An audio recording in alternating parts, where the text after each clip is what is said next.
Welcome back. Once again, I'm Lawrence Fabrero, and today we'll do our discussion video for double integrals over general regions. Again, please watch the lecture video first, prepare your pen and paper to try out the items yourself, and when you're done, click the play button again and check whether we have the same answer and solutions. Once done with the video, do attend your respective discussion classes or contact your respective teachers for help. Let's do 6 items and we'll start in 5 seconds.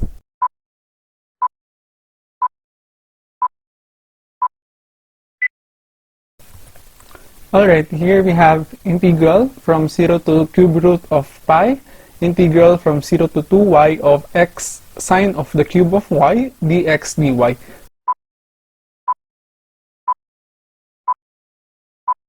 So we integrate first with respect to x, noting here that sine of y cube is just constant, or we can treat sine of y cube as a constant with respect to the partial integration with respect to x. So you'll have this factor to be integrated, which is just x squared over 2. So you'll get sine y cube here, the constant, with respect to x multiplied by the antiderivative of x, which is x squared over 2. In this antiderivative, we will evaluate from 0 to 2y. And you have dy still for your outer integral. Evaluating at 2y gives us 4y squared over 2, which will be simplified to a 2y squared here. So you get 2y squared for the evaluation of this antiderivative at 2y minus the evaluation at 0, which is basically 0. So you get 2y squared minus 0, and you can easily bring out the positive 2, the constant 2, out of the integral to get twice integral from 0 to cube root of pi of y squared sine of y cube, a single integral with respect to y. So here you can perform a u sub. If you let u be y cube, you'll get du is 3y squared dy, and in turn we get the antiderivative to be negative 2/3 cosine of y cube for evaluation from 0 to cube root of pi. Evaluating at the upper limit of integration, get cosine of pi minus the evaluation of the lower limit of integration, which is 0. Cosine of pi is negative 1 minus cosine of 0, which is 1. So you'll get negative 2/3 times negative 2, you get positive 4/3. And this is our final answer. Here you have your integral from 0 to 4, integral from 0 to x of x squared e to the xy dy dx.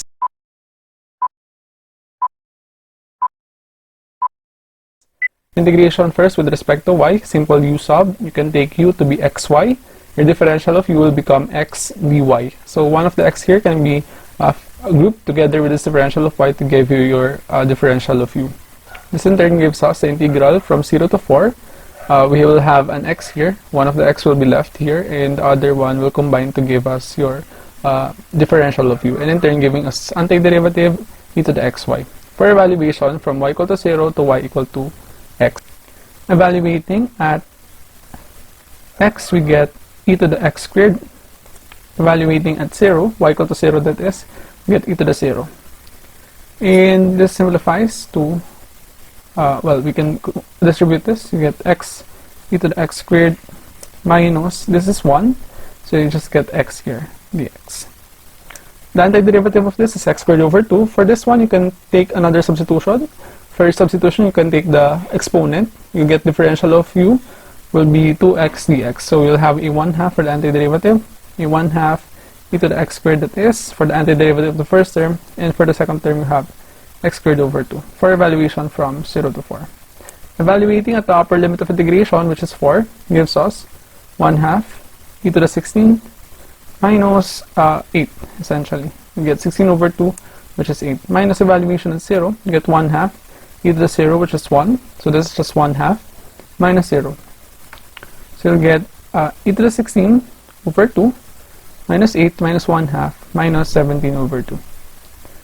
If you want to write out as a single fraction, you can easily combine the terms of the numerator. And this should be your final answer. E to the 16 minus 17 over 2.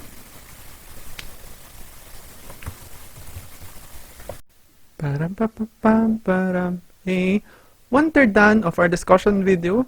Notice that for our first two examples, we just have straightforward evaluation problems of double integrals over general region.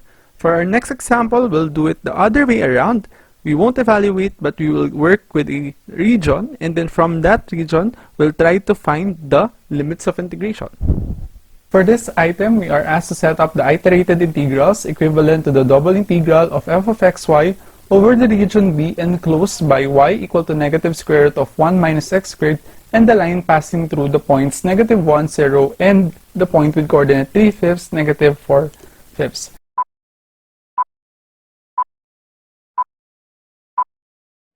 What we do for this equation is to take the square of both sides to get y squared equal to 1 minus x squared, and transposing the negative x squared to the other side, you actually get the equation x squared plus y squared equal to 1. We all know this is an equation of the circle centered at the origin of radius 1. And basically, the graph of this equation is a portion of this circle. The negative sign indicates that we are actually taking the semicircle below the x-axis, as we have for here in this sketch. Here's the sketch, and we have, of course, this point to be negative 1, 0, this point to be 1, 0, and the other point to be 0, negative 1. Now, take a look at this line. Note here that this point, negative 1, 0, and this point, 3/5, negative 4/5, are actually part of this curve, and in turn, this semicircle. If you plug in x equal to negative 1, you get y equal to 0, confirming that point is part of our semicircle, and when x is 3/5, you get y equal to negative 4/5. So these points are actually essentially the points of intersection of our line and our semicircle, which we see here. Here's your line intersecting at negative 1, 0, and this point of intersection is given by 3/5, negative 4/5. So essentially, our region for us will be this nice portion of bounded below by the semicircle and above by this line. So we now write our iterated integral, starting perhaps with type 1 double integral, that is integration with respect to y first, then with respect to x, and in turn using vertical lines over our region. And for this, we need equations for our boundary curves in the form y equal to x, which we already have for our semicircle here. You get y equal to negative square root of 1 minus x squared. Now, what about the line? What is our equation for our line? You can easily get the slope. You get rise over run, so you get negative 4/5 minus 0 over 3/5 minus negative 1, which is plus 1. This will become an 8 over 5. Negative 4 over 5 in the numerator will give us negative 1/2. You can use this point in your point slope form. You get y equal to negative 1/2 x minus negative 1, that's x plus 1. So this will be our equation for this line, y in terms of x. Writing out type 1 double integral, we now get the following. For our outer integral, again, we have integration with respect to x, so we need to take a look at the leftmost and the rightmost point of our region. Our leftmost point is this point here, precisely this point with x coordinate negative 1, so that will serve as our lower limit of integration. For our integration with respect to x, our outer integral.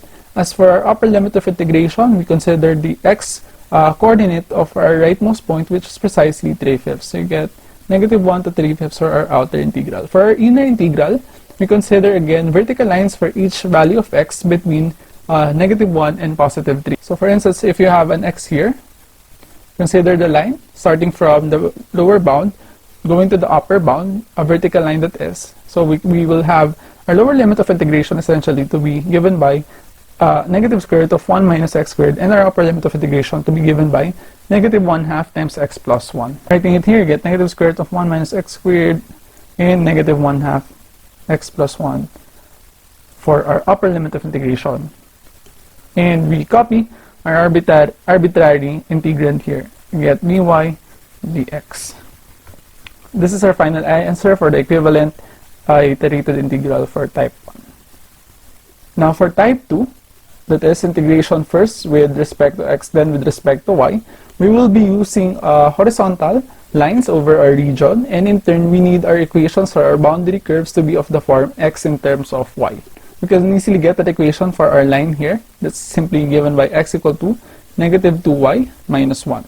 Now for our circular bound here, notice that from this equation, we could have x squared equal to 1 minus y squared, and from here you actually get x equal to plus or minus square root of 1 minus y squared. The plus or minus sign here for our square root indicates the two sides of our semicircular boundary here divided by our y-axis. So for the positive one, you have this portion from 0, negative 1 to this point here, 3/5, negative 4/5. So this portion here is this portion here is given by x equal to positive square root of 1 minus y squared. As for the other portion, this quarter circle from negative 1, 0 to 0, negative 1 is given by x equal to the negative 1, negative square root of 1 minus y squared. So note here that if we're using horizontal lines over a region, we actually have a change of our right bound at y equal to negative 4/5, implying that we will have a sum of two integrals for our type 2 equivalent integral for this one. So we'll have for the first integral from negative 1 to negative 4/5 here to here. For this particular interval of y, your left bound is given by this. So you get your lower limit of integration to be negative square root of 1 minus y squared. And then for your upper limit of integration, you have your right bound given by this. So that is square root of 1 minus y squared. You'll have f of xy dx dy still. For the second integral, we have the interval for y from negative 4/5 up until 0, corresponding to this point. You get negative 4/5 to 0. And here, we have a different right bound. Our left bound is still the same. In turn, you have the same lower limit of integration here, negative square root of 1 minus y squared. As for your upper limit of integration, we'll be using this one, x in terms of y. So you get negative 2y minus 1. Copy the arbitrary function for our integrand. You have dx dy still. And this is our type 2 iterated double integral.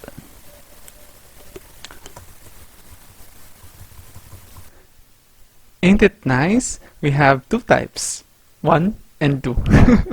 So we move on to the next example. We'll have an application example of finding the volume using double integrals over general regions. So we are asked to find the volume of the solid under the plane 2x plus 2y plus z equal to 4 and above the region on the xy plane bounded by y equal to x squared and y equal to 2 minus x.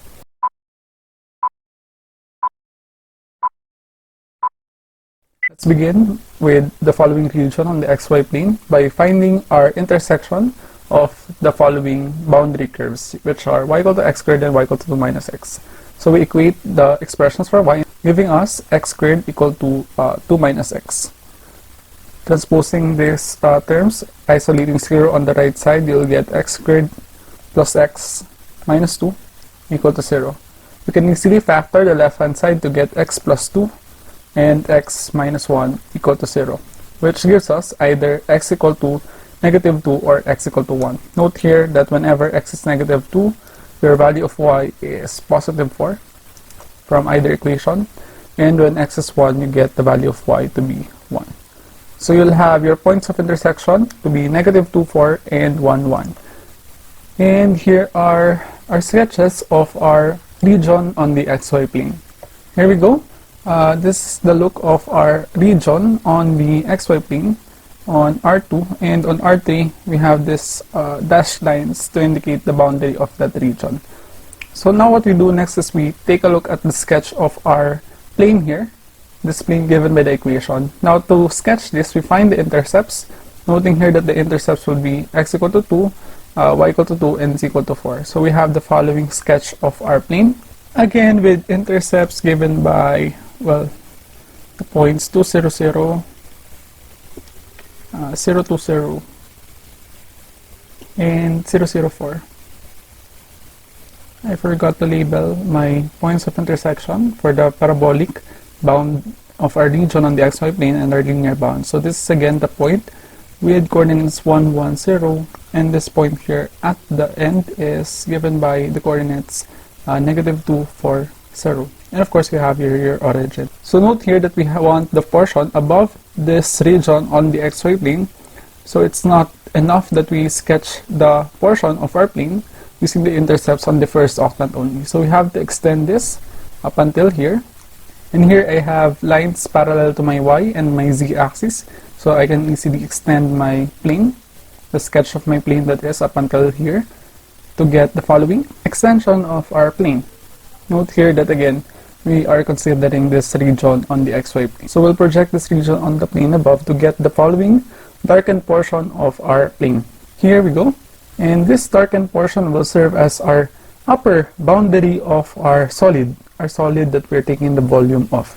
Let's clean up the sketch by removing the unnecessary portions of our boundary surfaces. Again, this region here is basically this one on the R2 plane.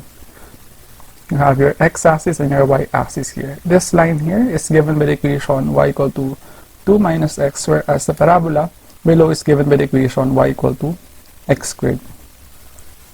So here, what we want to do is to write out our double integral, where our bounds will basically correspond to this general region. So we have here two options to find the volume. Either we use a type 1 double integral, wherein we integrate with respect to y first, and then with respect to x, or we do an integration of a type 2 double integral, where we integrate with respect to x first and with respect to y.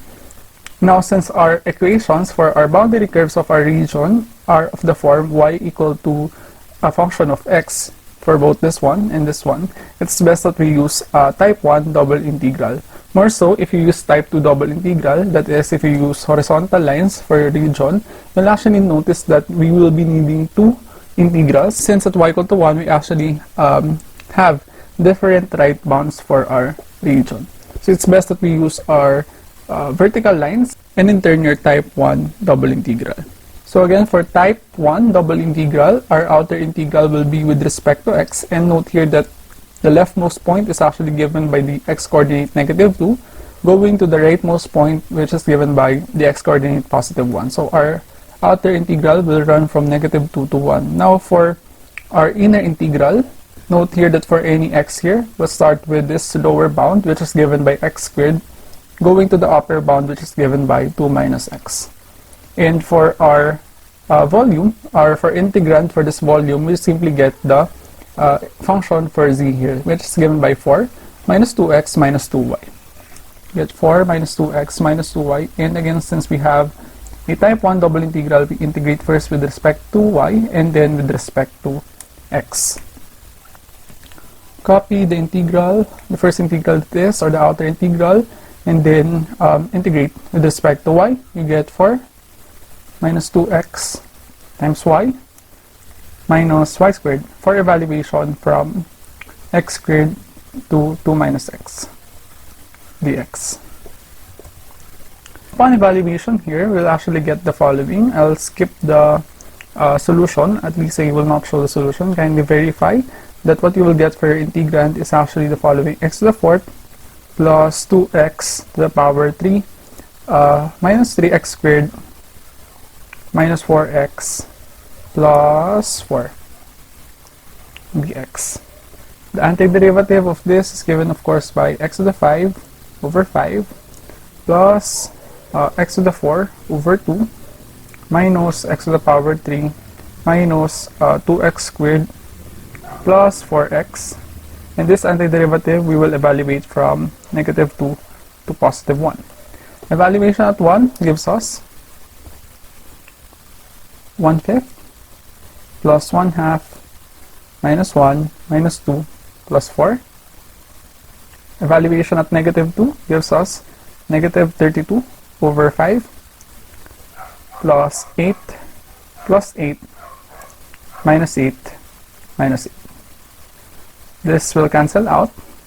This will become a +1. And simplifying everything in terms of the denominator 10 perhaps, we'll get for this term, we'll get over 10, 2 plus 5. This will become a +1, so we'll get a plus 10 here.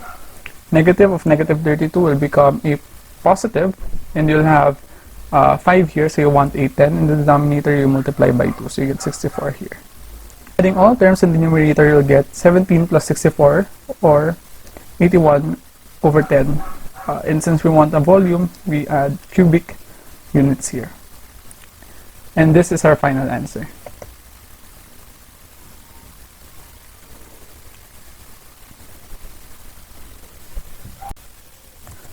For completion, allow me to also consider the type 2 case, that is where you have your integral integrating first with respect to x, then with respect to y, and in turn using horizontal lines for our region.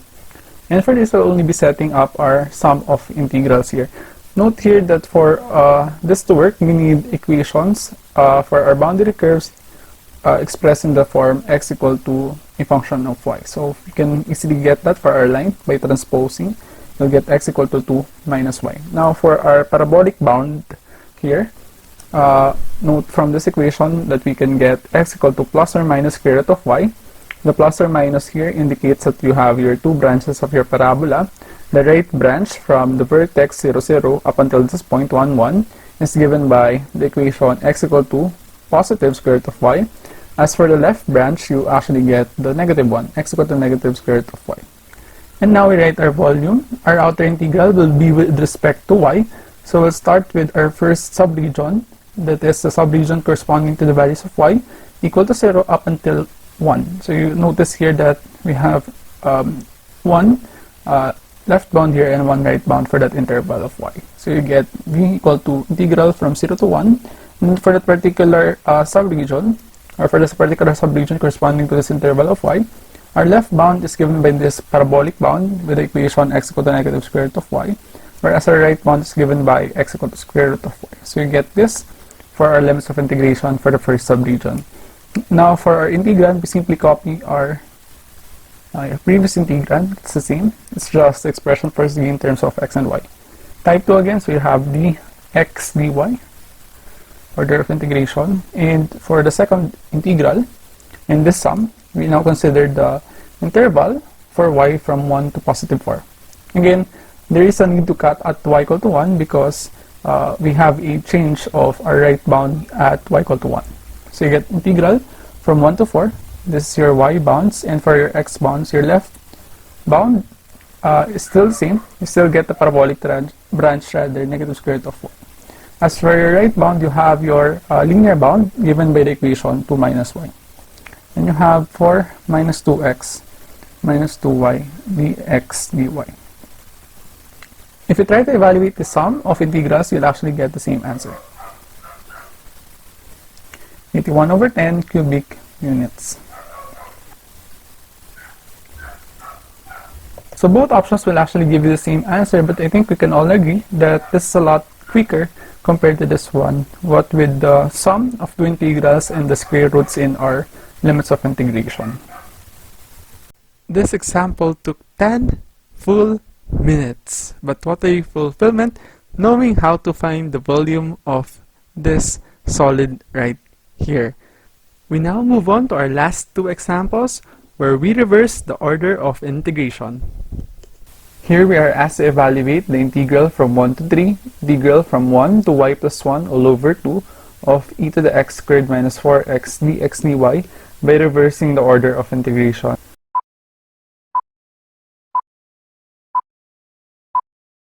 This is a type 2 double integral, integration first with respect to x, then with respect to y. There is a need to change the order of integration to get a type 1 double integral, because if you take a look at the integrand, notice that we don't really know how to integrate this with respect to x, this expression e to the x squared minus 4x. Fair warning though, when it comes to reversing the order of integration, it's not as simple as this, where you just interchange basically your intervals of integration or your limits of integration here. This is not the correct way to do it. Isa yung pinagbabawal na gawain, huwag tutularan ito. So, if this is not the solution, how do we proceed then with our solution? What we do is we first sketch the region of our double integral. So in this example, note here that again we have a type 2 double integral. So we'll take a look at the y bounds first. So you have y equal to 1 and y equal to 3. This gives us the following horizontal lines with equations y equal to 1 and y equal to 3. So you would expect that the region for this double integral would be somewhere between these two lines. Now let's take a look at the inner integral. You have your x bounds to be given by x equal to 1, which is a vertical line here, and here's a sketch. So you'll have this again given by x equal to 1. As for the upper limit of integration of this inner integral, you have the x bound to be given by x equal to y plus 1 over 2. This is just a line passing through the point 1, 1 and the point 2, 3. So you'll have the following sketch. This line right here, again with equation x equal to y plus 1 over 2. So essentially, a region of interest for this double integral is this triangle here. There you go. This is again a type 2 double integral where your y values run from 1 to 3, and for any y value between 1 and 3, we run our x from this left bound given by x equal to 1 to our right bound given by x equal to y plus 1 over 2, which is this line. So now our goal is to change this into a type 1 double integral. So instead of horizontal lines, we now want vertical lines. And for this, we need a left bound and a right bound first. So the leftmost portion of our region is precisely this linear boundary on the x equal to 1 plane. So you'll have your lower limit of integration for x to be x equal to 1. Now what about the upper limit of integration? We just have to find the rightmost point of our region here, which is precisely this point here, the point of intersection of y equal to 3 and the line x equal to y plus 1 over 2. And whatever value of x corresponding to this point here will serve as our upper limit of integration for our integral with respect to x. So this point of intersection, our rightmost point of this region, is in fact given by the coordinates 2, 3. So our x bounds will run from 1 to 2. What about our y bounds? So note that for each value of x, we want to take a look at the vertical line, and we want to consider the essentially the lower bound of our region and the upper bound of our region. So the upper bound is quite easy, it's already given to be y equal to 3. As for the lower bound, all we have to do to get an equation or an expression for y in terms of x is to work from this one. So you'll just have to multiply both sides by 2, you get 2x equal to y plus 1, and transpose the positive 1 to the other side, giving us y equal to 2x minus 1 for this equation. So the correct solution here now would be the following. Our outermost integral will run from 1 to 2. This is for our x bounds again. Our inner integral will run from the lower bound, y equal to 2x minus 1. So you'll get your lower limit of integration here to be 2x minus 1. And for your upper limit of integration, you'll just take a look at the upper bound here of our region. So you'll just get this line here given by y equal to 3. So you'll get 3 here as our upper limit of integration. And we copy the integrand in this solution.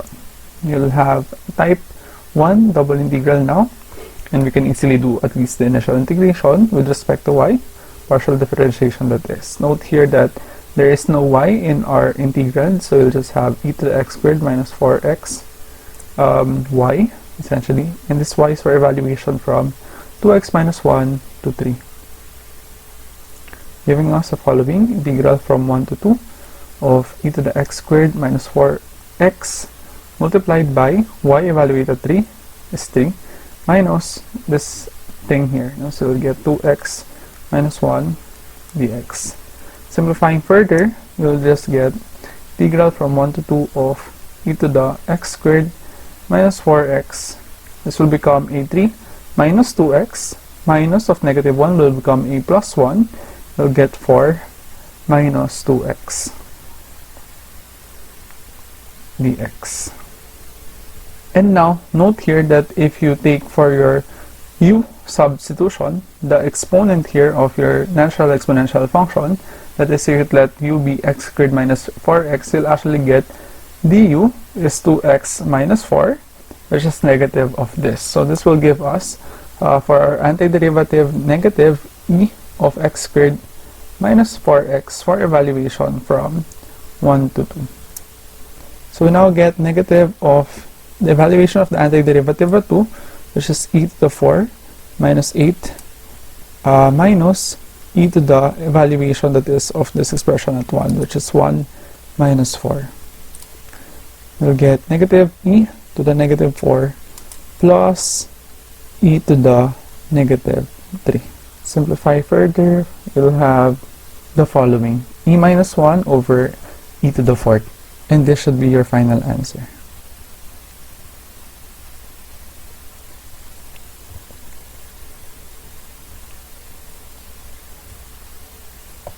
So reversing the order of integration is not as simple as we have done in our previous discussion video. To solidify this concept, let's have our final example for today's video.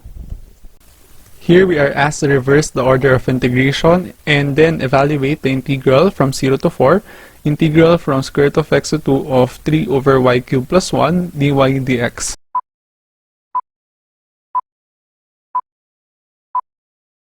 So this is a type 1 double integral where we are asked to integrate first with respect to y, then with respect to x, which is impossible to do given our integrand here. You have 3 over y cubed plus 1. So what we do is we reverse the order of integration to get a type 2 double integral that is an integral where we have to integrate with respect to x first, then with respect to y. This is not as simple as reversing or interchanging the limits of integration.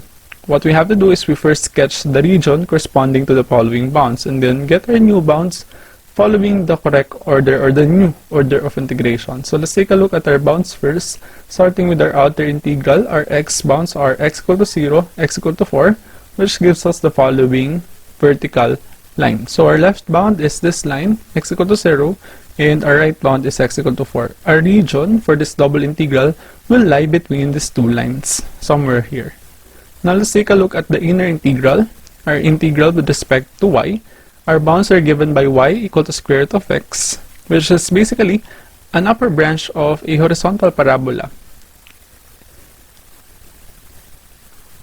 And here's a sketch. So this is again given by y equal to square root of x, upper branch. Now for the upper limit of integration of the inner integral, you have y equal to 2, which gives us our upper bound for our region, which is basically a horizontal line passing through 0, 2. And here's our line, horizontal line, again with the equation y equal to 2. So our region is basically this region here. For each value of x between 1 and 4, essentially what we do is we consider vertical lines entering the region at the lower bound, which is given by y equal to square root of x, and then exiting the region at the upper bound, which is given by y equal to 2. Now, to reverse the order of integration, we change these vertical lines into horizontal lines. So that is for any y here within a region or covered by our region, you consider vertical lines entering the region at the left bound, which is given by x equal to 0. Exiting the region at the right bound, which is given by this parabolic bound here, given by y equal to square root of x. Now, what we want to do here is to have an equation, or to write this equation as an equation of x in terms of y, which you can easily do here. You get x equal to y squared. Note here further that your y here is covered only from 0 up until 2. So this is the portion of our y interval that is covered by this region.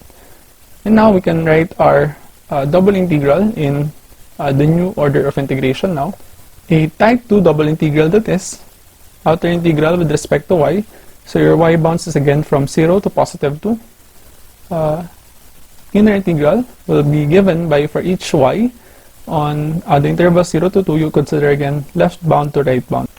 Your left bound is x equal to 0, your right bound is x equal to y squared. So you'll have for lower limit of integration 0, for upper limit of integration you have y squared. And we just copy the integrands. You have y cubed plus 1 in the denominator and 3 in the numerator. Reverse the order of integration at this point. Now, integration with respect to x is easy now.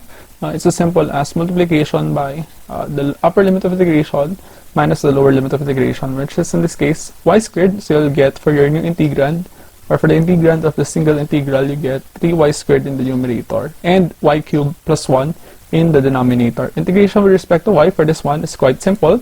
All you have to do is to perform a substitution, u substitution. Take u to be the whole denominator. You'll actually get the differential of u to be the numerator with this differential. So you'll just get for the antiderivative of this integral, natural logarithm of the absolute value of y cubed plus 1 for evaluation from 0 to 2. Evaluating at the upper limit of integration gives us ln of 9. That's 8 plus 1.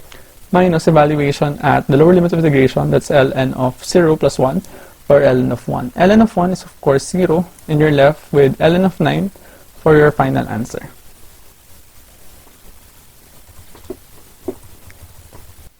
And that's it. We've done our 6 items for our double integrals over general regions. Relatively longer solutions compared to the one for your rectangular regions only, but equally fun. Thank you for watching. Have a good day, night, sleep, whatever time you're watching this video. Bye!